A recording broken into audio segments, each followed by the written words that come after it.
Hello friends, welcome to grow with CV. I hope कि आप सभी बढ़िया होंगे। आज हमारी एसएसटी की हिस्ट्री की क्लास नंबर 3 है ये, ठीक है। जो भी लोग न्यू हैं उनको मैं एक बार बता देती हूँ। हमने जो है एसएसटी यानी कि सोशल साइंस सामाजिक विज्ञान की एनसीईआरटी की सीरीज स्टार्ट की हुई है। इसमें जो है हमने सबसे पहले जो सब्जेक्ट स्टार्ट किया है वो हमने किया है इतिहास यानी हिस्ट्री को, ठीक है। और इसका आज हमारा चैप्टर नंबर 3 है। 2 चैप्टर जो है इसके कंप्लीट हो चुके हैं। चैप्टर नंबर 3 आज हम यहाँ पर पढ़ेंगे, ठीक है। तो मैंने प्लेलिस्ट नहीं बनाई है, आज मैं प्लेलिस्ट पक्का बना दूंगी। तो जो भी चैप्टर्स हो चुके हैं वो आपको प्लेलिस्ट में मिल जाएंगे, ठीक है। यहाँ पर जो भी लोग न्यू हैं उनको मैं एक बार यही बता देती हूँ कि ये सीरीज़ आपके लिए जो है, आप किसी भी एग्जाम की प्रिपरेशन कर रहे हैं, अगर वहाँ पर एसएसटी इंक्लूड है तो 6 to 8 की एनसीईआरटी देखिए, बिल्कुल बेसिक चीज़ें अगर आपको सीखनी है, समझना है, बिल्कुल आप अगर एसएसटी को बिल्कुल बेसिक से अच्छे से समझना चाहते हैं तो ये सीरीज़ आपके लिए बहुत इंपॉर्टेंट हो जाती है। जितनी भी टीचिंग एग्जाम्स है ना, उनमें सबसे फर्स्ट जो आपकी चॉइस होनी चाहिए वो 6 to 8 की कंप्लीट करना होना चाहिए एनसीईआरटी को, ठीक है। यही होता है और क्वेश्चंस यहाँ से बहुत बनते हैं, चाहे कोई सा भी एग्जाम आप ले लो। अगर मैं सीटेट एग्जाम की बात करती हूँ तो सीटेट पेपर 2 में कंप्लीट जो भी क्वेश्चंस पूछे जाते हैं वो आपकी 6 to 8 की एनसीईआरटी से ही पूछे जाते हैं। एक भी क्वेश्चन आपका इससे बाहर नहीं जाता है। स्टार्ट करते हैं अपने आज के चैप्टर को। उससे पहले अगर आपको वीडियो अच्छी लगे तो प्लीज़ वीडियो को लाइक किए बिना मत जाना, ठीक है। और चैनल पर नए हो तो चैनल को सब्सक्राइब कर लेना। चैप्टर नंबर 3 स्टार्ट करने से पहले हम एक ओवरव्यू लेंगे चैप्टर नंबर 2 का। चैप्टर नंबर 2 में हमने क्या क्या पढ़ा था वो हम यहाँ पर थोड़ा सा देखेंगे, ठीक है। बाकी पूरा हम एक्सप्लेन नहीं करेंगे, बस एक ओवरव्यू लेंगे कि हम क्या क्या पढ़ करके आए हैं, ठीक है। और अब हम इस चैप्टर में क्या पढ़ने वाले हैं। चैप्टर नंबर 2 में देखिए, जैसा कि हम जो है किसके बारे में पढ़ रहे हैं, हम पढ़ रहे हैं भारतीय उपमहाद्वीप के बारे में, ठीक है। चैप्टर नंबर 1 में मैंने इसके बारे में आपको बताया था। भारतीय उपमहाद्वीप में जिसको हम जो है दक्षिण एशिया के नाम से भी जानते हैं, इसमें टोटल कितने देश हैं हमारे? टोटल 7 देश शामिल हैं। कौन कौन से देश शामिल हैं वो उन 7 देशों के नाम आपको मुझे कमेंट सेक्शन में कमेंट करने हैं। इससे होगा क्या, साथ साथ आपका रिवीजन होता चलेगा। अगर आप भूल गए होंगे ना तो आप फिर से उसको देखोगे, रिवाइज करोगे और क्या करोगे, नीचे कमेंट सेक्शन में आके कमेंट करोगे तो इस चीज़ को आप भूलोगे नहीं, ठीक है। इंपॉर्टेंट क्वेश्चन है, बन सकता है कि दक्षिण एशिया जो है आपका, जिसको हम भारतीय उपमहाद्वीप भी कहते हैं, उसमें कौन कौन से देश शामिल हैं। तो टोटल 7 देश शामिल हैं। कौन से देश शामिल हैं नीचे कमेंट सेक्शन में कमेंट करना है। चैप्टर नंबर 1 में मैंने आपको पढ़ाया था, ठीक है। अभी हम यहाँ पर देखिए चैप्टर नंबर 2 में हमने क्या क्या पढ़ा था। चैप्टर नंबर 2 में हमने पढ़ा था आरंभिक लोगों के बारे में, ठीक है। यानी कि शुरुआत में जो लोग होते थे, जिनको हम आदिमानव भी कहते हैं, वो उनको हम क्या कहते थे, आखेटा खाद्य संग्रह कहते थे, ठीक है। तो वो लोग जो है किस तरीके से क्या करते थे, वो आखेटा खाद्य संग्रह यानी तो जंगल में जो भी जानवर वगैरह रहते थे, ठीक है, पशु पक्षी रहते थे, वो उन्हीं को क्या करते थे, उन्हीं को अपना भोजन बनाते थे, ठीक है। ये सब हमने पढ़ा। उनका शिकार करते थे वो, और जंगल में जो भी पेड़ पौधे होते थे, उन पर जो फल वगैरह लगते थे, उन्हीं को जो है भोजन बना करके वो खाते थे, ठीक है। तो ये सारी चीज़ें पढ़ी थी हमने, ठीक है। उसके बाद हमने ये पढ़ा कि उन लोगों ने क्या किया था, एक जगह हमने पढ़ी थी जहाँ पर हमें साक्ष्य मिले हैं, जिसके तौर पर हम कह सकते हैं कि उस टाइम पर लोगों ने क्या किया था, आग जलाना भी शुरू कर दिया था, ठीक है। तो आग जलाना उन्होंने शुरू कर दिया था। चैप्टर नंबर 2 में हमने ये पढ़ा, और किस तरीके से उन्होंने पत्थर के औजार भी बनाए हुए थे, वो चीज़ भी हमने पढ़ी, ठीक है। आज के चैप्टर में हम क्या जानेंगे, आज के चैप्टर में हम ये देखेंगे कि वो किस तरीके से आखेटक खाद्य संग्रह से भोजन का उत्पादन करने लगे, ठीक है। उस टाइम पे क्या होता था, भोजन का उत्पादन नहीं होता था, ठीक है। वो जो भी मैंने बताया ना, जो भी जंगल में होता था फल फूल, तो वो उन्हीं को खाते थे, ठीक है। अब अनाज जैसे गेहूँ, चावल, जौ, बाजरा, ये सभी कैसे इसको उगाया गया और अलग अलग जगह पर उगाया गया, ठीक है। तो ये सारी चीज़ों के बारे में आज हम इस चैप्टर में पढ़ने वाले हैं। जैसा कि इस चैप्टर का नाम भी है, भोजन संग्रह से उत्पादन तक, ठीक है। सबसे पहले जैसा कि आपको पता है कि जब भी एनसीईआरटी का कोई भी चैप्टर स्टार्ट होता है, सबसे पहले आपके सामने ये इस टाइप का एक क्वेश्चन आता है, ठीक है। उसके बाद हम चैप्टर को पढ़ते हैं, ठीक है। ये बहुत ही क्यूट लग रही हैं। इनका नाम क्या है, नेई नुओ। तो नेई नुओ का भोजन, इन्हें अपने भोजन के बारे में बताया है। आज नेई नुओ अपना पसंदीदा खाना खा रही थी। तो पसंदीदा खाना उनका क्या था, इसमें चावल थे, स्क्वाश था, कद्दू, बीन्स और गोश्त थे। तो इन सभी के बारे में हम आई होप कि आप लोग जानते होंगे। स्क्वाश क्या होता है एक बार बता देती हूँ। ये भी एक तरीके की सब्जी होती है, और मैंने इसके बारे में पढ़ा था। कुछ लोग इसको फल भी मानते हैं, क्योंकि इसका जो पेड़ होता है ना, उसका जो फूल आते हैं ना, वो भी उनको भी हम खा सकते हैं, ठीक है। और ये किस शेप में होती है, एक तरीके से ये आप एग्जैक्ट तोरई तो नहीं, एग्जैक्ट सॉरी लौकी तो नहीं बोलेंगे हम, लेकिन कुछ कुछ ग्रीन कलर ये होती है, ग्रीन कलर में, लेकिन कुछ इसकी इस तरीके की शेप होती है, ठीक है। इस तरीके की कुछ ग्रीन कलर की होती है, या इसमें शेप होती है, इसको हम स्क्वाश कहते हैं। तो स्क्वाश, कद्दू और बीन्स उसकी नानी ने अपने घर के पिछवाड़े के छोटे से बगीचे में ही उगाया था। तो ये सब जो है उसकी नानी ने अपने घर में, उसके जो पीछे बगीचा वगैरह होता नहीं, गार्डन वगैरह, उसी में उगाया था। यानी कि पेड़ पौधों पर ही लगी थी ये सब्जी। खाते खाते नीनू को पिछले दिन अपनी स्कूल की तरफ से की गई यात्रा के दौरान एमपी यानी कि मध्य प्रदेश में खाए गए खाने की याद आ गई। वह कितना मसालेदार था, पर वह ऐसा क्यों था, ठीक है। तो आपको यहाँ पर इस क्वेश्चन से ये पता चलेगा कि हम इस चैप्टर में क्या पढ़ने वाले हैं, कि हर एक सब्जी या हर एक अनाज जो है एक ही जगह पर नहीं उगाया जाता। हर एक राज्य की, हर एक जगह की अपनी-अपनी विशेषताएँ, किसी जगह पर कुछ उगाया जाता है तो किसी जगह पर कुछ उगाया जाता है। जिस जगह पर जो चीज़ ज़्यादा उगाई जाती है वो उस जगह का लोकप्रिय भोजन बन जाती है, ठीक है? तो ये जहाँ पर ये रहती थी जिनका नाम नेइनुओ है, ठीक है? तो वहाँ पर जो है इनकी नानी के यहाँ पर जो है ये सारी सब्जियाँ उपलब्ध थी तो उन्होंने ये बनाई, ठीक है? एमपी में जो है मसाले वगैरह ज़्यादा होते हैं तो वहाँ पर मसालेदार खाना बनता होगा, है ना? तो इस तरीके से हम यहाँ पर समझेंगे कि क्या है पूरा, ठीक है? भोजन के बारे में जनरली हम यहाँ पर पढ़ने वाले हैं। तो विभिन्न प्रकार के भोजन, आज हमें अपने भोजन का अधिकांश हिस्सा उगाई गई फसलों और पाले गए पशुओं से मिलता है। तो बिल्कुल सही बात है। देखिए पशु क्या करते हैं, हमें दूध देते हैं, जैसे गाय भैंस, इनसे हमें क्या मिलता है, दूध मिलता है, बकरी, इन सभी से हमें दूध मिलता है, ठीक है? अब ये दूध होता है, दूध से ही देखिए हमें दही मिलता है, जो भी हम दही वगैरह खाते हैं, दही इसी से मट्ठा बनता है, ठीक है? और फिर इसी से हमें घी मिलता है दूध से, है ना? इसी से जो पनीर मिलता है, बहुत सारी चीज़ें हैं जो आज हम खा रहे हैं वो हमें ये पशुओं से मिल गई, ठीक है? बाकी फसलों की बात करते हैं तो गेहूँ हुआ, चावल हुआ, जौ, बाजरा, ये सभी हमें कहाँ से मिलते हैं, फसलों से ही मिलते हैं। नेक्स्ट हम बात करते हैं, भिन्न-भिन्न फसलों को उगाने के लिए भिन्न-भिन्न जलवायु की आवश्यकता पड़ती है। बिल्कुल सही बात है। देखिए हर एक जगह पर जो है हर तरह की जलवायु उपलब्ध हो जाए ऐसा पॉसिबल नहीं है, ठीक है?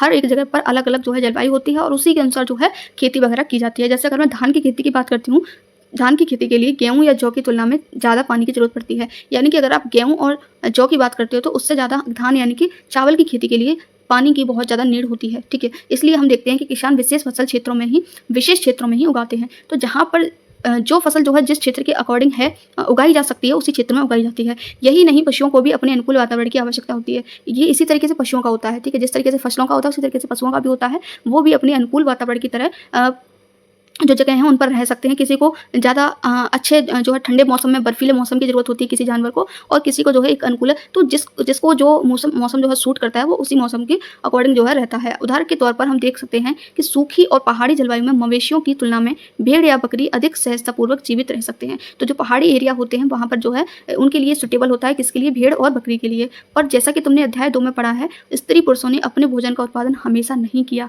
ठीक है? तो इन्होंने क्या किया, हमने चैप्टर नंबर 2 में पढ़ा था, इन्होंने हमेशा अपने भोजन का उत्पादन नहीं किया। खेती और पशुपालन की शुरुआत कैसे हुई, अब हम ये पढ़ने वाले हैं यहाँ पर, ठीक है? अध्याय 2 में हमने पढ़ा कि दुनिया की जलवायु बदलती रहती है। तो मैंने ये, अगर आपने चैप्टर नंबर 2 पढ़ा है तो वहाँ पर ये हमने पढ़ा था, ठीक है? साथ ही लोग जिन वनस्पतियों और पशुओं का भोजन के रूप में इस्तेमाल करते थे वे भी बदलते रहे, ठीक है? तो जिन हम वनस्पति यहाँ पर पेड़ पौधों से ही है, ठीक है? मतलब, और पशुओं का भोजन के रूप में वो इस्तेमाल करते थे वो भी बदलते रहे। लोगों का ध्यान कुछ बातों की ओर गया, जैसे खाने योग्य वनस्पतियाँ कहाँ-कहाँ मिल सकती हैं, बीज कैसे अपनी डंठल से टूट कर गिरते हैं, है ना? देखिए आपने देखा होगा, आजकल तो हम लोग बहुत ज़्यादा अवेयर हैं, ठीक है? आप जैसे कि मैं ये तुलसी की बात कर लेती हूँ। तुलसी से जो मंजरी गिरती है, जिसको हम मंजरी कहते हैं, उसमें जो छोटा-सा आता है, ठीक है? वो गिर के दूसरी, अगर आपके आस-पास वहाँ पर मिट्टी है तो दूसरी तुलसी अपने आप वहाँ पर उगाती है, अपने आप वो पौधा निकल आता है ना? तो ये यहाँ पर ऐसे बीजों की बात हो रही है कि कैसे कोई भी पेड़ होता है तो उसके डंठल से टूटकर बीज गिर जाते हैं और फिर बीजों का अंकुरण होता है। अंकुरण का मतलब बीजों का फूटना, अंकुरण होने के बाद ही बीजों से जो है एक छोटा सा पौधा निकलता है, ठीक है? और उनसे पौधों का निकलना आदि। इसी तरह उन्होंने पौधों की देखभाल करनी शुरू कर दी होगी। चिड़ियों और जानवरों से पौधों की सुरक्षा की गई होगी ताकि वे ठीक से बड़े हो सकें और उनसे बीज पक सकें। इस प्रकार धीरे-धीरे वो क्या बन गए होंगे, किसान बन गए होंगे। तो ये हम इस तरीके से यहाँ पर जो है एक इमेजिनेशन लगा रहे हैं, जो हमें इतिहास में जो साक्ष्य मिले हैं, जो हमें प्रमाण मिले हैं, जो सबूत मिले हैं, उनसे हम जो है ये गैस कर रहे हैं कि ये सब हुआ होगा, ठीक है? कैसे-कैसे लोगों ने जो है उन्होंने देखा होगा कि डंठल से बीज गिर रहे हैं, फिर वो बीज से कैसे कुछ दिनों बाद हो सकता है वो बीज अंकुरण होकर के फिर उसमें से कोई पेड़ निकला हो, तो फिर उन्होंने उस पेड़ की देखभाल करनी शुरू कर दी होगी क्योंकि उनको पता है इस पर जो है फल और फूल आने वाले हैं तो हमारे काम आएँगे, ठीक है? फिर उस तरीके से उन्होंने क्या किया होगा, जानवरों से पौधों की सुरक्षा की होगी क्योंकि अगर वो पौधों को नहीं बचाएंगे तो फल और फूल कैसे खाएंगे, है ना? इस तरीके से वो क्या कर पाए होंगे, धीरे-धीरे किसान बन गए होंगे। हमने ये पढ़ा। अब हम देखेंगे इसी तरह लोगों ने अपने घरों के आसपास चारा रखकर जानवरों को आकर्षित कर उन्हें पालतू बनाया होगा। अब देखिए ऐसा तो नहीं है कि सिर्फ मानव को ही भूख लगती है ना? जानवरों को भी तो भूख लगती है, तो इसके लिए इन्होंने क्या किया होगा, जो भी चारा पेड़ पौधे वगैरह होंगे उनको रख करके जो है जानवरों को अट्रैक्ट किया होगा और फिर उन्हें पालतू पशु बनाया होगा। पालतू कैसे बनाया होगा? अब देखिए यहाँ पर कुछ लोग जंगल में बहुत अलग-अलग तरीके के जानवर रहते हैं, ठीक है? किसी को किसी जानवर से खतरा होता है तो किसी को किसी से खतरा होता है। तो इन लोगों ने क्या किया होगा कि जो भी मान लीजिए जिसको भी ये पालतू बनाना चाह रहे हैं, जिस भी पशु को या जिस भी जंगली जानवर को, तो उसको क्या करना है, जैसे जिससे उसको खतरा है उस जानवर से उसने उसको बचा लिया। तो धीरे-धीरे ये जो जानवर होते हैं वो भी समझ जाते हैं कि हाँ, हमें जो है इन्होंने बचाया है, तो इस तरीके से वो उनके क्या बन जाते हैं, पालतू बन जाते हैं और फिर वो उनके लिए खतरा नहीं बनते हैं, ठीक है? सबसे पहले जिस जंगली जानवर को पालतू बनाया गया वह कुत्ते का जंगली पूर्वज था। तो सबसे पहले पालतू किसको बनाया गया, ये बात आपको याद रखनी है, कुत्ते को बनाया गया। धीरे धीरे लोग भेड़ बकरी, फिर उसके बाद जो है अन्य जो जानवर थे जैसे भेड़ बकरी गाय सुअर, ऐसे जानवरों को अपने घरों के नज़दीक आने को उत्साहित करने लगे और फिर ये लोग भी फिर ये भी जो है धीरे धीरे पालतू बनने लगे। ठीक है, ऐसे जानवर झुंड में रहते थे और ज़्यादातर घास खाते थे। अक्सर लोग अन्य जंगली जानवरों के आक्रमण से इनकी सुरक्षा किया करते थे और इस तरह धीरे धीरे वे क्या बन गए, पशुपालक भी बन गए, यानी कि इस तरीके से उन्होंने पशुओं का पालन भी किया। ठीक है, तो जैसे बकरी का पालन किया होगा, भैंस का, ठीक है, तो उनसे दूध भी मिला होगा उनको, तो ऐसे ऐसे चीज़ें स्टार्ट हुई होंगी। नेक्स्ट अब हम यहाँ पर बात करते हैं बसने की प्रक्रिया के बारे में। तो कैसे लोगों ने रहना शुरू किया वो हम यहाँ पर पढ़ेंगे बसने की प्रक्रिया में। लोगों द्वारा, इसको मैं थोड़ा सा बड़ा कर लेती हूँ जिसको आपको अच्छे से यहाँ पर ये विजिबल हो पाए। ठीक है, सो लोगों द्वारा पौधे उगाने और जानवरों की देखभाल करने को बसने की प्रक्रिया का नाम दिया गया है। यानी कि देखिए, अगर लोग पौधे उगाएंगे फिर जानवरों की देखभाल करेंगे तो उनको किसी एक जगह पर रहना पड़ेगा। ठीक है, तो उसी को हम बसने की प्रक्रिया कहते हैं। अब आप जो है अगर उनको एक जगह से दूसरी जगह चले जाओगे तो वो पौधा तो उखाड़ के, मान लीजिए जानवर को आप साथ लेकर जा सकते हो, लेकिन पौधे को उखाड़ करके ले जाओगे तो पौधा नष्ट हो जाएगा, है ना। तो इस तरीके से इसी को बसने की प्रक्रिया का नाम दिया गया। अपनाए गए ये पौधे तथा जानवर अक्सर जंगली पौधों तथा जानवरों से अलग होते हैं। इनकी वजह यह है कि बसने की प्रक्रिया की दिशा में अपनाए गए पौधों या जानवरों का लोग चयन करते हैं। उदाहरण के तौर पर लोग उन्हीं पौधों तथा जानवरों का चयन करते हैं जिनके बीमार होने की संभावना कम हो। यही नहीं, लोग उन्हीं पौधों को चुनते हैं जिनसे बड़े दाने वाले अनाज पैदा होते हैं, साथ ही जिनकी मजबूत डंठलें अनाज के पक्के दानों के भार को संभाल सकें। ऐसे पौधों के बीजों को संभाल कर रखा जाता है ताकि फिर से उगाने के लिए उनके गुण सुरक्षित रह सकें। जैसे कि मैं यहाँ पर गेहूं की बात कर ली थी, तो गेहूं में क्या होता है, गेहूं कैसे उगता है, आपको अगर जो लोग गांव एरिया से बिलोंग करते हैं उनको अच्छे से पता होगा। ठीक है, रूरल एरिया से अगर वो हैं, अगर नहीं है तो मैं बता देती हूँ। जैसे कि क्या होता है कि जब हम खेत में गेहूं डालते हैं तभी हमें गेहूं प्राप्त होते हैं। गेहूं डालने पर क्या होता है, उसका अंकुरण होता है, उसमें पानी वगैरह लगता है, उसके बाद क्या होता है, वो गेहूं का पेड़ बड़ा होता है। पेड़ नहीं होता, एक बाली जैसी होती है, इसको हम बाली नाम देते हैं। ठीक है, पतली पतली इसकी बालियां होती हैं गेहूं की। ठीक है, तो बहुत पूरा खेत आपका ग्रीन ग्रीन हो जाता है और फिर उसके बाद जो बालियां हैं उन पर गेहूं भी आपके उन्हीं बालियों में अंदर छिपे हुए होते हैं। ठीक है, फिर इसको काटा जाता है गेहूं की फसल को। ठीक है, तो उसकी एक पूरी प्रोसेस होती है, फिर आपको गेहूं प्राप्त होता है। तो वही सब यहाँ पर लिखा हुआ है। ठीक है, तो वो लोग ऐसे ही चुनते होंगे पेड़ पौधों को जिनसे उनको बड़ा अनाज प्राप्त हो सके खाने के लिए। ठीक है, और जानवर भी वो उसी तरीके के चुनते होंगे जिससे वो जो जानवर जो है कम बीमार पड़े, है ना। नेक्स्ट अब हम यहाँ पे पढ़ते हैं, उन्हीं जानवरों को आगे प्रजनन के लिए चुना जाता है जो आमतौर पर अहिंसक होते हैं, यानी कि जो किसी को हानि नहीं पहुंचाते, ठीक है, नुकसान नहीं पहुंचाते। इसलिए हम देखते हैं कि पाले गए जानवर तथा कृषि के लिए अपनाए गए पौधे जंगली जानवरों तथा पौधों से धीरे धीरे अलग होते गए। तो जो जंगली जानवर हैं, जैसे जंगली जानवर में अगर हम आज नाम लेते हैं तो वो हमारे क्या है, जैसे कि शेर हो गया। ठीक है, तो शेर से आज हमें कितना डर लगता है, शेर अगर हमारे सामने आ जाए, जिराफ सामने आ जाए, है ना, तो ये सांप हमारे सामने आ जाए, तो ये सभी हम एक तरीके से जंगली जानवर में रखेंगे। और अगर हम गाय भैंस बकरी इन सभी को, अगर कुत्ता, जैसे कुत्ते से वैसे डर लगता है, लेकिन अगर पालतू कुत्ता हो आपका तो वो आपका डरावना नहीं होता है, तो वो अहिंसक नहीं होते हैं। मिसाल के तौर पर जंगली जानवरों की तुलना में पालतू जानवरों के दांत और सींग छोटे होते हैं। तो जो आपके जंगली जानवर होते हैं उनके दांत और सींग दोनों ही छोटे होते हैं। ठीक है, आई होप, मुझे ऐसा लग रहा है कि ये आपका जो चित्र दिया गया है ये आपका दांतों का चित्र है। ठीक है, ये आपके छोटे हैं, ये आपके दांत बड़े हैं। ठीक है, नेक्स्ट यहाँ पर देखते हैं, इन दांतों को देखो, मैंने कहा था ना, इन दांतों को देखो, इनमें से कौन सा जंगली सूअर का है और कौन सा पालतू सूअर का है। तो पालतू सूअर का और जंगली सूअर का बताना है आपको। तो देखिए, अभी भी इन्होंने कहा था कि जो जंगली जानवर होते हैं उनकी तुलना में पालतू जानवरों के दांत और सींग छोटे होते हैं। तो ये पालतू जानवर का है, जो पालतू सूअर है उसका है, और ये आपका जंगली सूअर का है। ठीक है, सो ये इंपॉर्टेंट है, आपको याद रखना है, ये आपको पहचान करने में मदद होगी इससे। ठीक है, नेक्स्ट, बसने की प्रक्रिया पूरी दुनिया में धीरे धीरे चलती रही।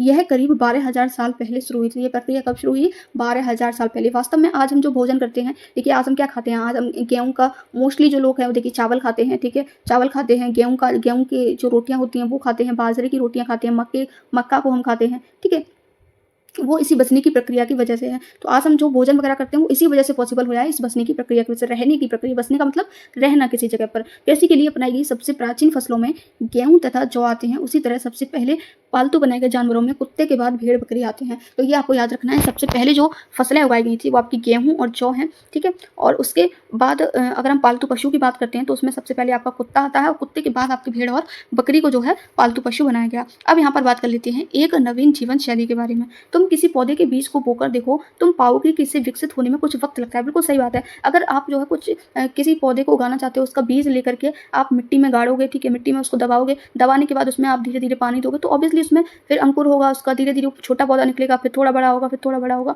तो उसको काफ़ी टाइम लग जाता है, महीने दिन साल लग सकते हैं। ठीक है, इसलिए जब लोग पौधे उगाने लगे तो उनकी देखभाल के लिए उन्हें एक ही जगह पर लंबे समय तक रहना पड़ा था। तो ये वजह होती है, अगर वो पौधे उगाएंगे, ठीक है, तो उसको उगाने के लिए टाइम लगेगा। ठीक है, और टाइम लगेगा फिर वो उससे फसल भी तो प्राप्त करेंगे, है ना? तो इसकी वजह से लोगों को लॉन्ग टाइम तक एक जगह रहना पड़ा। बीज बोने से लेकर फसलों के पकने तक, फिर उनकी सिंचाई की जाती थी। खरपतवार क्या होता है आपका? जैसे जब फसल उगती है तो उसके साथ-साथ अन्य कूड़ा-करकट भी आ जाता है, ठीक है? जो कूड़ा वगैरह होता है, जो अननेसेसरी आपकी चीज़ें होती हैं, जिसको हम, अगर मैं गाँव की भाषा में बात करूँ तो उसको हम रूखड़ी कहते हैं, ठीक है? रूखड़ा, तो इसको हम जो है निकाल के फेंक देते हैं। नहीं तो जो भी हम पानी वगैरह देते हैं, खाद वगैरह देते हैं खेती जो खेतों में, ठीक है? तो वो हमारा जो है ये रूखड़े ले जाते हैं, तो इससे हमारी फसल अच्छी नहीं हो पाती है। इसलिए हम जो है इस खरपतवार को हटा देते हैं। जानवरों और चिड़ियों से उनकी सुरक्षा करना, अब आप जो फसल वगैरह करोगे तो उसमें जो आपकी चिड़िया, जो जानवर वगैरह होते हैं, वो भी क्या करते हैं, इनको खाने के लिए आते हैं, ठीक है? उनको भी तो भूख लगती है, तो उनसे फसल की सुरक्षा, ठीक है? कटाई के बाद अनाज का उपयोग बहुत सँभाल कर करना पड़ता था, तो उसके बाद कटने के बाद फिर जो अनाज मिलता था उसका यूज़ करना। अनाज को भोजन और बीज दोनों ही रूप में बचा कर रखना आवश्यक था, इसलिए लोगों को इसके भंडारण की बात सोचनी पड़ी। अब बात आई, देखिए अब उन्होंने पेड़ उगा लिया, सब कुछ कर लिया, अब उनको जो है मान लीजिए उनको जो है गेहूँ मिल गया, ठीक है? अब गेहूँ को फिर उनको जो है कहीं स्टोर भी तो करना होगा, अगर उन्होंने गेहूँ उगाया है तो, ठीक है? बहुत से इलाकों में लोगों ने मिट्टी के बड़े-बड़े बर्तन बनाए, टोकरियाँ बुनी या फिर ज़मीन में गड्ढा खोदा।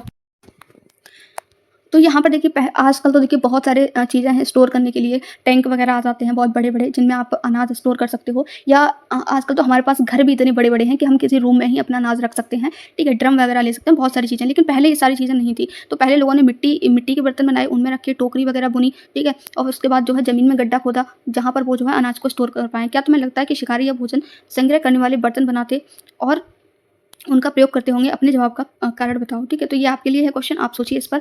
जानवर चलते-फिरते खाद्य भंडार, ठीक है? तो इनके बारे में पढ़ते हैं। जानवर बच्चे देते हैं जिससे उनकी संख्या बढ़ती है, ठीक है? तो जानवरों, जैसे कि ह्यूमन में होता है वही चीज़ जानवर में भी होती है। अगर जानवरों की देखभाल की जाए तो उनकी संख्या तो बढ़ती ही है, साथ ही उनसे दूध भी प्राप्त हो सकता है, जो भोजन का एक अच्छा स्रोत है। तो ये तो हम सबको पता है, ठीक है? यही नहीं, जानवरों से हमें मांस भी मिलता है। दूसरे शब्दों में पशुपालन भोजन के भंडारण का एक अच्छा तरीका है। तो अगर हम पशुओं को पालते हैं तो देखिए यहाँ पर जो है, अगर आप दूध वगैरह यूज़ कर रहे हो, दूध, पनीर, घी सब कुछ आपको उसी से मिलता है, मैंने अभी आपको बताया, है ना? तो कुछ लोग तो जो है उसको लेते हैं, कुछ लोग डायरेक्टली जो है पशुओं से उनको जो मांस मिलता है उसी को खाते हैं, ठीक है? उनको हम मांसाहारी भी कहते हैं। भोजन के अतिरिक्त जानवरों से और क्या-क्या मिल सकता है, ये आप लोग बताइए। और आज जानवरों का उपयोग किस लिए होता है? तो आज जो जानवरों का उपयोग आप सभी को पता है, दूध तो वो देते ही हैं, उसके साथ-साथ अगर हम जानवरों को देखें तो कितने महँगे, बहुत कॉस्टली आते हैं, ठीक है? और उसके बाद जो है, अगर आप उनको बेचते हो, अगर आपके पास जानवर है, कोई एक जानवर है, तो धीरे-धीरे जानवरों की संख्या बढ़ जाएगी उनके जन्म से, ठीक है? तो फिर उसके बाद क्या होगा, आप बहुत सारे जानवर आपके पास धीरे, अगर आपके पास कोई एक जानवर है तो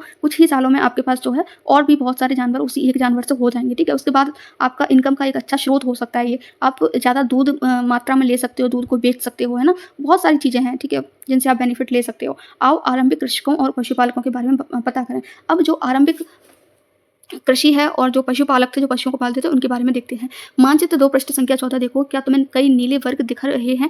पता है इनमें से प्रत्येक बिंदु उस जगह को दर्शाता है जहाँ पुरातत्वविदों को शुरुआती कृषकों और पशुपालकों के होने के साक्ष्य मिले हैं। शुरुआती यानी कि सबसे पहले जो कृषि जिन लोगों ने की थी या पशुओं को पाला था, उनके सबूत यहाँ पर मिले हुए हैं। ये पूरे उपमहाद्वीप में पाए गए हैं, ये पूरे भारतीय उपमहाद्वीप में पाए गए हैं, ठीक है? इनमें सबसे महत्वपूर्ण है पश्चिमोत्तर क्षेत्र में, आधुनिक कश्मीर में और पूर्वी तथा दक्षिण भारत में पाए गए हैं। तो यहाँ पर हम पहले मैप देख लेते हैं। आपका पेज नंबर है 14, तो एक बार मैं पेज नंबर 14 पर जाती हूँ, ठीक है?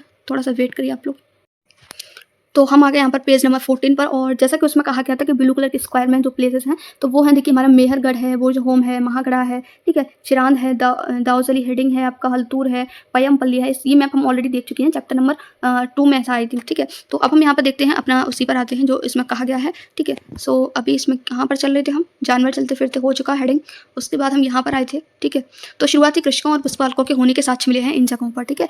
और वास्तव में ये निर्दिष्ट स्थान कृषकों और पशुपालकों की बस्तियां थीं या नहीं, इसे जांचने के लिए वैज्ञानिक खुदाई में मिले पौधों और पशुओं की हड्डियों के नमूनों का अध्ययन करते हैं, ठीक है? तो यहाँ पर जो है ये जो स्थान थे वो कृषि, मतलब यहाँ पर खेती होती थी, या जो लोग थे वो उन्होंने पशुओं को पाला था या नहीं, तो इसके लिए क्या हुआ था, वैज्ञानिक खुदाई हुई थी। वहाँ पर जो पौधे और पशु मिले थे, पशुओं की जो हड्डियाँ वगैरह मिली थी, उनका स्टडी किया गया। इनमें से सबसे रोचक जले हुए अनाज के दानों के अवशेष हैं, ठीक है? तो उसके बाद यहाँ पर इनको क्या मिला, जो अनाज थे उनके जले हुए दानों के अवशेष मिले थे, ठीक है? ऐसा लगता है कि ये गलती से या फिर जानबूझकर जलाए गए होंगे। वैज्ञानिक इन अनाज के दानों की पहचान कर सकते हैं। इस तरह हमें पता चलता है कि उस उपमहाद्वीप के विभिन्न भागों में बहुत सारी फसलें उगाई जाती रही होंगी। वैज्ञानिक विभिन्न जानकारियों की हड्डियों को भी पहचान कर सकते हैं। तो वहाँ पर जो हड्डियाँ मिली थी, तो उनकी भी हम जो साइंटिस्ट वगैरह हैं वो पहचान लगा सकते हैं कि किन-किन जानवरों की हैं।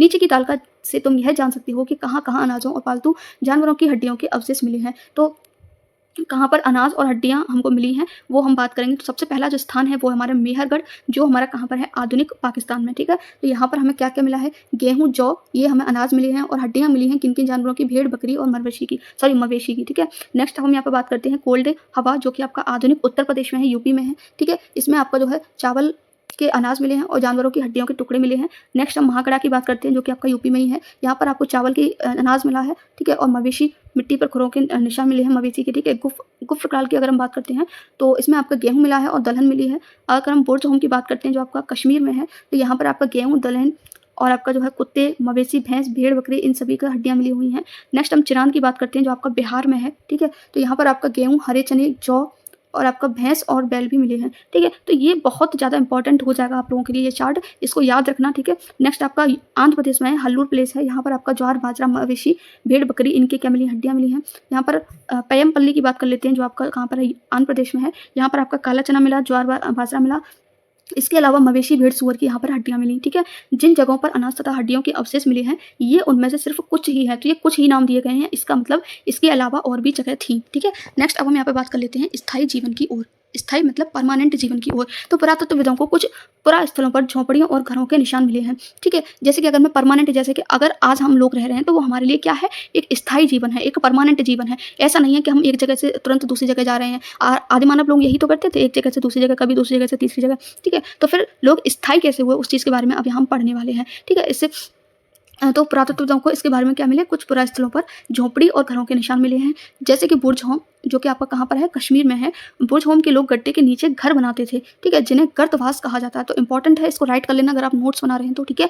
इनमें उतरने के लिए सीढ़ियाँ होती थी, इससे उन्हें ठंड के मौसम में सुरक्षा मिलती होगी। तो हम ये यहाँ इस साक्ष्य से, इस सबूत से ये पता लगा सकते हैं कि जो ठंड वगैरह, मान लीजिए जो मौसम होती होगी ठंड की, ठीक है, तो उसमें ये लोग क्या करते होंगे, इसके लिए इन्होंने ये गड्ढे के नीचे घर बनाया होगा, सीढ़ियाँ बनाई होंगी। पुरातत्वविदों को झोंपड़ियों के अंदर और बाहर दोनों ही स्थान पर आग जलाने की जगह भी मिली हैं।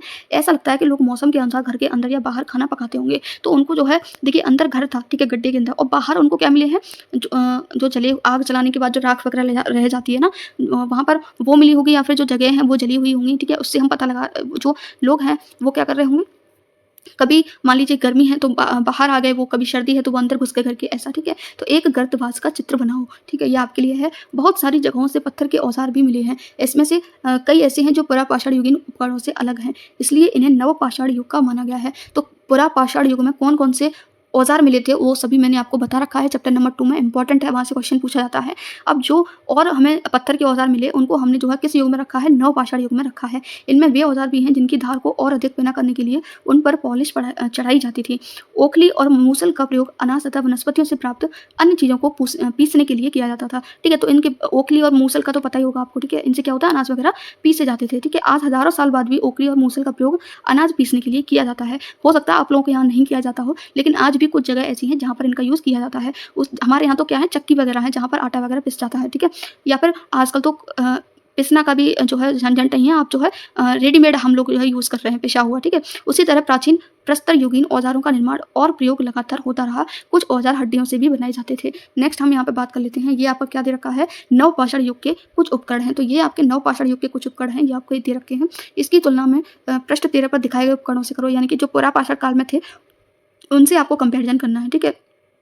नवपाषाण युग के पुरास्थलों से कई प्रकार की मिट्टी के बर्तन भी मिले हैं। कभी कभी इन पर अलंकरण भी किया जाता था। इन पर यानी कि अलंकरण का मतलब है इन पर कुछ डिजाइन वगैरह बनाई जाती थी। बर्तनों का उपयोग चीज़ों को रखने के लिए किया जाता था। धीरे धीरे लोग बर्तनों का उपयोग खाना बनाने के लिए भी करने लगे। चावल, गेहूँ तथा दलहन जैसे अनाज अब आहार का महत्वपूर्ण हिस्सा बन गए थे। इसके साथ साथ अब लोग कपड़े भी बुनने लगे थे। इसके लिए कपास जैसे आवश्यक पौधे उगाए जा सकते थे। तो आप देख सकते हो कि कैसे कैसे हमने चीज़ों को देखा कि कैसे कैसे चीज़ें डेवलप हो रही हैं, ठीक है। पहले आग नहीं थी, फिर आग जली, फिर किस तरीके से लोगों ने खाना पकाना शुरू किया है ना। और अब यहाँ पर जो है पहले बर्तन नहीं थे, अब यहाँ पर बर्तनों का यूज़ भी आ गया। क्या तुम कल्पना कर सकते हो कि इस पात्र में क्या रखा होगा, ठीक है। तो उसमें कुछ भी हो सकता है, हमें नहीं पता है, ठीक है। क्या ये परिवर्तन हर जगह एक ही साथ आए होंगे, ऐसी बात नहीं है, ठीक है। तो ये जो चेंजेस हैं क्या हर जगह पर एक साथ आ गए होंगे, तो ऐसी बात नहीं है। एक तरफ जहाँ कई जगहों पर स्त्री पुरुष शिकार और भोजन संग्रह करने का काम करते थे, वहीं अन्य लोगों ने हजारों सालों के दरमियान धीरे धीरे खेती और पशुपालन को अपना लिया था। तो ऐसा नहीं है कि ये जो चीज़ थी, ये धीरे धीरे जो डेवलपमेंट विकास होता आया, ये हर जगह पर हुआ था। कुछ जगहों पर हुआ था, कुछ जगहों पर लोग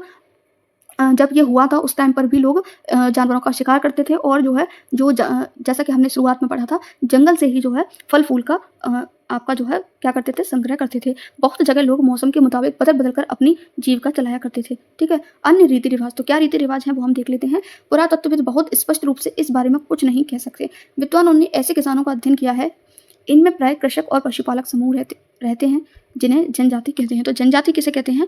इनमें प्राय कृषक यानी कि किसान, ठीक है, पशुपालक यानी जो पशुओं को पालते हैं, ऐसे समूह में रहते हैं जिन्हें जनजाति कहा गया। तो इनको हम क्या कहते हैं? जनजाति कहते हैं।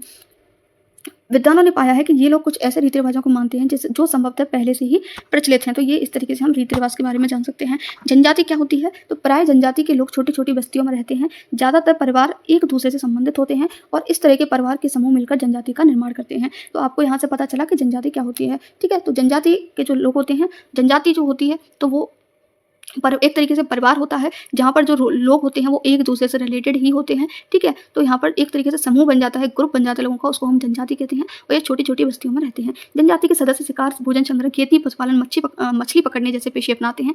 अक्सर महिलाएं खेती का सारा काम करती हैं। इसमें जमीन तैयार कर बीज बोने, पौधे की देखभाल से लेकर फसल काटने तक का कार्य शामिल है। बच्चे पौधों की क्या करते हैं? देखभाल करते हैं और चिड़ियों और जानवरों को दूर भगाते हैं ताकि वे पौधों और फसलों को नुकसान ना पहुंचाएं। महिलाएं फसल दाव कर अनाज कूटती हैं, पीसती हैं। पुरुष क्या करते हैं? पशुओं के बड़े बड़े झुंडों को क्या कराते हैं? चराते हैं, क्योंकि अगर पशु नहीं खाएंगे तो कैसे वो जो है हमें दूध या जो भी चीज़ें हमें पशुओं से मिलती हैं वो दे पाएंगे। जबकि बच्चे छोटे झुंडों को, यहाँ जानवरों की सफाई तथा दूध निकालने का काम कौन करता है? स्त्री और पुरुष दोनों मिलकर करते हैं। उसी तरह दोनों मिलकर बर्तन बनाने, टोकरी बुनने, औजार और झोंपड़ी बनने का काम भी साथ साथ करते हैं। गाना, नाच और घरों की जो सजावट है वो भी उनकी जिंदगी का एक अहम हिस्सा है। तो ये हमने जाना जनजाति के बारे में। कुछ व्यक्तियों को नेता मान लिया जाता है। नेता क्या होते हैं वो पढ़ते हैं। वे अनुभव व्यक्ति या नौजवान योद्धा या फिर पुरोहित हम कह सकते हैं। वयस्क लोगों को भी उनके ज्ञान तथा अनुभव के लिए विशिष्ट सम्मान दिया जाता है, ठीक है। तो नेता किसको मान लिया जाता था? जिनको थोड़ा ज़्यादा अनुभव होता था या जो वृद्ध हो जाते थे, जो बुजुर्ग हो जाते थे, उन लोगों को, ठीक है। जनजातियों की सांस्कृतिक परंपराएं बहुत समृद्ध और विशिष्ट होती हैं। इसमें उनकी भाषाएं, संगीत, कहानी, चित्रकारी भी शामिल है। उनकी अपनी देवी देवता होते हैं, ठीक है। नेक्स्ट है हमारा जमीन, जंगल, घास के मैदान तथा पानी पूरे कुनबे की संपत्ति मानी जाती है। तो ये सभी उनकी क्या होती है? जो जनजाति होती है ना, उसकी एक तरीके से संपत्ति मानी जाती है, ठीक है, जिनका उपयोग सभी एक साथ करते हैं। इसमें गरीब और अमीर के बीच कोई खास अंतर नहीं होता है। इसलिए जनजाति समाज अन्य समाजों से अलग होते हैं। इन अन्य समाजों के बारे में तुम आगे पढ़ोगे, ठीक है। पुरुषों द्वारा किए जाने वाले कामों की सूची बनाएं। महिलाएं क्या क्या काम करती हैं? तो ये आपके लिए है। कौन से ऐसे काम हैं जो स्त्री पुरुष दोनों करते हैं, ठीक है। नेक्स्ट हम बात कर लेते हैं यहाँ पर सूक्ष्म निरीक्षण, मेहरगढ़ में जीवन मृत्यु। नेक्स्ट हम यहाँ पे पढ़ेंगे सूक्ष्म निरीक्षण जो किया है, ठीक है, पुरातत्वविदों ने वो क्या किया है वो देखते हैं। तो मेहरगढ़ में जीवन मृत्यु, तो मेहरगढ़ में जीवन मृत्यु के बारे में बताया गया है। हमने मैप में ऑलरेडी देख रखा है मेहरगढ़ कहाँ पर है, ठीक है। ये ईरान जाने वाले सबसे महत्वपूर्ण रास्ते बोलन दर्रे के पास एक हरा भरा समतल स्थान है, ठीक है। आपको एक चीज़ यहाँ पर याद रखनी है, जो अभी मैंने आपको जनजाति वाला टॉपिक बताया जिसमें 3-4 पॉइंट्स से, ठीक है, ये वाले बहुत इंपॉर्टेंट हैं। इनको नोट्स के थ्रू जो है आपको जरूर लिख लेना है इनके बारे में, ठीक है। सो हम मेहरगढ़ गांव के बारे में यहाँ पर बात कर रहे थे, ठीक है। ये ईरान जाने वाले सबसे महत्वपूर्ण रास्ते बोलन दर्रे के पास एक हरा भरा समतल स्थान है। मेहरगढ़ स्थान संभवतः वह स्थान है जहाँ के स्त्री पुरुषों ने इस इलाके में सबसे पहले जौ, गेहूं उगाना और भेड़ बकरी पालना सीखा। तो ये क्वेश्चन आ सकता है, ठीक है, इसलिए याद रखना है आपको मेहरगढ़ ही वह स्थान है जहाँ पर सबसे पहले स्त्री पुरुष ने गेहूं, जौ उगाना और भेड़ बकरी पालना सीखा था, ठीक है। गाँव की यह विशेषता है कि वहाँ रहने वाले अधिकांश लोग भोजन उत्पादन में लगे होते हैं। तो गाँव क्या होता है? गाँव में जो मोस्टली लोग होते हैं, गाँव में जो रहते हैं वो ज़्यादातर जो है खेती वगैरह करते हैं, ठीक है। यहाँ खुदाई में सबसे पहले के स्तरों से पुरातत्वविदों को विभिन्न प्रकार के जानवरों की हड्डियां मिली हैं। तो यहाँ पर मेहरगढ़ में जब खुदाई की गई तो वहाँ पर जो है कुछ जानवरों की हड्डियां मिली हैं। इसमें हिरन और सूअर जैसे जंगली जानवरों की हड्डियां भी शामिल हैं। उसके बाद के स्तरों से भेड़ और बकरियों की हड्डियां ज़्यादा मिली हैं, ठीक है। उसके ऊपर ज़्यादातर मवेशियों की ही हड्डियां मिली हैं। ऐसा लगता है ये लोग मवेशियों को पालने लगे थे, ठीक है, क्योंकि उनकी ही हड्डियां यहाँ पर ज़्यादा मिली हैं।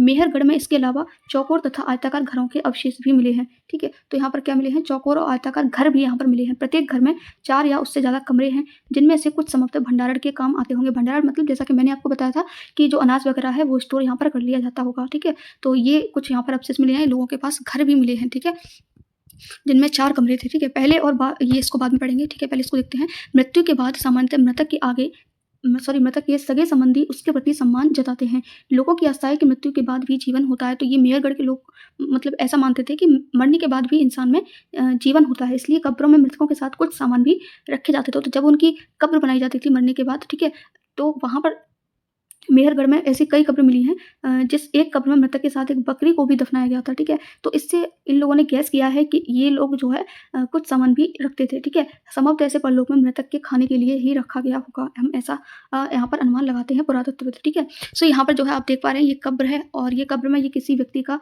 ये आप देख सकते हो ठीक है, और ये है आपका यहाँ पर बकरी, ठीक है, बकरी का कंकाल है, ये किसी व्यक्ति का कंकाल है, तो मेहरगढ़ की कब्र का चित्र है ये, ठीक है, और ये मेहरगढ़ के घर का चित्र है, कुछ ऐसा घर यहाँ पर देखने को मिला था, ठीक है, यहाँ पर 1, 2, 3, 4 यहाँ पर कमरे भी हैं, ओके। मेहरगढ़ के घर शायद ऐसे दिखते हों, तुम जिस घर में रहते हो उसके साथ इस घर की क्या समानता है? तो हमारे घर में भी देखिए ये ईंट का बना हुआ है, हमारा घर भी जो है ईंट का ही बना होता है, तो हम ये मान सकते हैं कि ये समानता है, ठीक है। अब यहाँ पर कुछ इंपॉर्टेंट ये ब्रैकेट में लिखा हुआ है, इसको हम पढ़ लेते हैं, पहले और बाद के स्तर। जब पुरातत्वविद किसी जगह की खुदाई करते हैं, खोदते हैं वे, तो वे कैसे समझते हैं कि कौन सी चीज़ें पहले की हैं, कौन सी चीज़ें बाद की हैं, ठीक है। तो ये चीज़ देखो, तो इस चित्र को देखो, ये एक चित्र बना हुआ है यहाँ पर। मान लो लोगों ने सबसे पहले समतल भूमि यानी स्तर 4 पर रहना शुरू किया, यानी कि हम मान लेते हैं कि लोग सबसे पहले इस लेवल 4 पर रहते थे। आमतौर पर लोग जहाँ रहते हैं, घर टूटने पर दोबारा वहीं घर बना लेते हैं, ठीक है। टूटे-फूटे सामान और कूड़ा-करकट भी घरों के आस-पास ही जमा होते हैं। इन कारणों से बस्ती की ज़मीन धीरे-धीरे ऊँची होती रहती है और फिर सैकड़ों सालों के बाद वहाँ एक क्या बन जाता है, टीला बन जाता है। तो ये क्या होता है, घर टूट गया, फिर आपने बना लिया, फिर टूट गया, फिर आपने बना लिया, फिर वहाँ लोग रह रहे हैं, ठीक है? तो धीरे-धीरे यहाँ पर एक टीला बन जाता है। इसलिए जब टीले की खुदाई होती रहती है और फिर सैकड़ों साल के बाद इसलिए जब टीले की खुदाई की जाती है तो उसका सबसे निचला स्तर जो है सबसे पुराना माना जाता है। तो इस तरीके से ये लोग पता लगाते हैं कि जो सबसे नीचे होगा ना, वो बहुत पुराना होगा। तो खुदाई करने के बाद जब उनको ये चीज़ें मिलती हैं तो इसके थ्रू ये पता लगा लेते हैं कि ये बहुत पुराने की चीज़ है और ये बाद की चीज़ है, और उसके बाद के स्तर बाद के युगों के होते हैं। यही ऊपरी तथा निचली तहें आमतौर पर स्तरों के रूप में जानी जाती हैं, तो इन्हीं को हम स्तर कहते हैं, ठीक है। अब जैसे स्तर 2 और स्तर 3 में कौन सा सबसे ज़्यादा पुराना होगा? स्तर नंबर 3 पुराना होगा, ठीक है। ये इसके नीचे दब गया, ये इसके नीचे दब गया, तो सबसे पुराना यही तो होगा, ठीक है। ये बिल्कुल जो ऊपर जहाँ आप रह रहे हो वो तो बिल्कुल नया है, ठीक। नेक्स्ट ये हम पढ़ चुके हैं मेहरगढ़ की कब्र के बारे में। ये देख लेते हैं दाऊदजली हेडिंग के बारे में। तो हमें जो है दाऊदजली हेडिंग ढूँढना है मैप में। मैं ऑलरेडी आपको पूरा मैप दिखा चुकी हूँ, ठीक है। यह पूरा स्थल चीन और म्यांमार की ओर जाने वाले रास्ते में ब्रह्मपुत्र की घाटी की एक पहाड़ी पर है। तो ये इंपॉर्टेंट है, ये स्थान लिख सकते हो आप, ठीक है। यहाँ खरल और मूसल जैसे पत्थरों के उपकरण मिले हैं। इससे पता चलता है कि यहाँ लोग भोजन के लिए अनाज उगाते थे। साथ ही यहाँ से जेडाइट पत्थर भी मिला है। तो जेडाइट पत्थर कहाँ मिला है? दाऊदजली हेडिंग में। संभवतः यह पत्थर कहाँ से आया होगा? चीन से आया होगा। इसके अतिरिक्त इस पुरास्थल से काष्ठाश्म यानी कि काष्ठाश्म क्या है? बहुत पुरानी लकड़ी है जो सख्त होकर पत्थर बन गई है, कि औजार और बर्तन भी काष्ठाश्म जो लकड़ी है उसके औजार और बर्तन भी यहाँ पर मिले हैं, ठीक है। अब यहाँ पर और क्या दे रखा है उसको हम पढ़ लेते हैं। और अब ये पूरा चैप्टर कंप्लीट हो चुका है। जो लास्ट टॉपिक बताया अन्यत्र ब्रैकेट में, देखिए हर चैप्टर के लास्ट में ये कुछ डिफरेंट देते हैं, पढ़ते हैं क्या है। एटलस में तुर्की ढूंढे, यानी कि मैप में हमें तुर्की को देखना है। नवपाषाण युग के सबसे प्रसिद्ध पुरास्थलों में से एक चताल हुयुक तुर्की में है, ठीक है। यहाँ दूर दराज स्थानों से कई चीज़ें लाई जाती थी और उनका उपयोग किया जाता था, जैसे सीरिया से लाए गए चकमक पत्थर, लाल सागर की कौड़ियाँ तथा भूमध्य सागर की सीपियाँ। ध्यान रहे कि उस समय तक पहिए वाले वाहन का विकास नहीं हुआ था। लोग सामान खुद या जानवरों की पीठ पर लाद कर ले जाया करते थे। तो अभी यहाँ पर पहिए का आविष्कार नहीं हुआ है। तो अभी तक चैप्टर नंबर 3 हमने पढ़ लिया है, ठीक है। अभी हम देखते हैं कि किस चैप्टर में हमें देखने को मिलेगा। आग का आविष्कार हो चुका है। अनाजों के बारे में हम पढ़ चुके हैं, ठीक है। लोगों ने भोजन पकाना उगाना ये सब शुरू कर दिया था। घर भी मिल गए हैं, कब्र भी मिल गई थी लोगों की, ठीक है। तो ये सब चीज़ें हमें देखने को मिल चुकी हैं, ठीक। तो ये भी आप शॉर्ट में जो है लिख सकते हो तुर्की के बारे में, ये पॉइंट। तो ये आई थिंक ये सीपियाँ और कौड़ियों के बारे में तो आप लोग जानते होंगे। कौड़ियाँ तो आजकल जो राखी होती हैं रक्षाबंधन पर, उनपे भी आती हैं ना, कुछ इस टाइप की होती हैं, बीच में उनमें स्पेस होता है, वाइट कलर की होती हैं, ठीक है। और ये सीपियाँ भी आपकी होती हैं, तो ये तो आपने देखी होंगी, चकमक पत्थर है, ठीक। तो बताओ कौड़ियों और सीपियों का क्या उपयोग होता होगा, तो ये आपको बताना है। कुछ उपयोगी शब्द हैं, देखते हैं क्या हमने सब कवर कर लिए। देखिए कृषक क्या होता है, जो किसान होते हैं जो खेती करते हैं उनको कृषक बोलते हैं। पशुपालक जो क्या करते हैं, पशुओं को पालते हैं। नवपाषाण युग जो 12,000 साल पहले स्टार्ट होता है, ये भी हम पढ़ चुके। बर्तन जानते ही हैं, जनजाति के बारे में हमने बहुत अच्छे से पढ़ा। गाँव जहाँ पर लोग खेती वगैरह करते हैं। घर हमने पढ़ लिया, कब्रों के बारे में पढ़ लिया। तो ये इंपॉर्टेंट थे। आज का चैप्टर कंप्लीट हो चुका है, ठीक है। आई होप कि आपको अच्छा लगा होगा। मिलते हैं न्यू चैप्टर में। Thank you so much for watching this video.